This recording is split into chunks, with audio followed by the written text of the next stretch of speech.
Welcome to Frontline Pro Wrestling in Focus. I'm Steve Arendt, and my guest at this time is Koda Jacobs. It's election season, a busy time for you, sir. And let's get to your resume straight away. You've been the poster boy for Honor Bound since its inception. Quite literally. Triple Crown winner here. You've held title after title, longest reigning tag team champion. Factual. Your list of accolades go on and on and on. And as we move forward to Honor Bound, it is very much a student versus the teacher moment as you prepare for your match against Ken Anderson.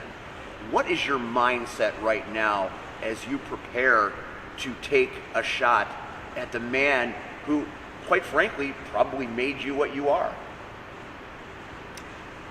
Well, Steve, let me jump in by saying I appreciate you trying to give Ken a lot of credit for helping mold me the way I am, but let me just say it is 100% entirely from the mind of Koda Jacobs that I am what I am today. So I want to clear that up very quickly before we go any further. To your question, what exactly has Ken Anderson done to get me to where I am today? I'd like to throw that back at you and actually take you down a little, sorry, my left pocket here. I want to share something with you, Steve. I don't know if I've ever shared this with you, but I'm going to do so now. You're not the most sharing fella. This is a performance review, a performance evaluation for my time in the curriculum of the Academy, School of Professional Wrestling. Head instructor, Ken Anderson. We've established that. Let me just highlight for you a couple bullet points from this, if I may, Steve. Here's what Ken had to say about Koda Jacobs as a student. Poor attitude. Struggles to accept constructive criticism. Detriment to class morale. Now, does that sound like a man that has sound judgment, intellect, a good assessment of character, considering what Koda Jacobs has become now? The proof is all there, as you noted earlier, Steve. The only Triple Crown champion in Frontline Pro history, the longest reigning tag team champion in Frontline Pro history. I have been on every single Honor Bound poster that has ever been promoted in this event. This is my signature event, Honor Bound.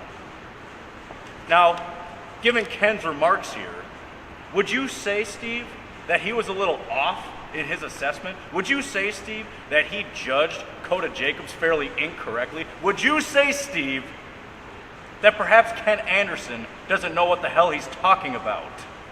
You know what? I seem to have touched. I'll answer the question for you, Steve. The answer is yes. Ken was wrong about me from the beginning. Ken clearly did not see what Koda Jacobs was going to become. He was dead wrong. He didn't have the intellect or the foresight to understand that Koda Jacobs would become one of the most influential figures in the Wisconsin wrestling scene, across this entire country, abroad. He missed all of it. He didn't think I should even step out of that classroom.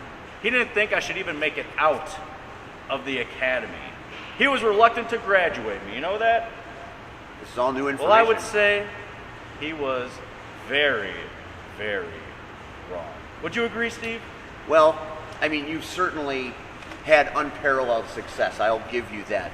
But those bullet points that his criticism, his constructive criticism, I mean, I can certainly apply them to your character here at Frontline Pro in my short time here. All of those criticisms you showcase in spades on a monthly basis here. What are you implying here? What Are you trying to imply that I have not been successful in my time? Oh no, you've been very successful. It sounds like you're taking the roundabout way. That's what you're trying to say, that I have not been successful in my time at Frontline. That Ken may have had some interesting points there. He may have actually had some points there. Is that what you're trying to imply?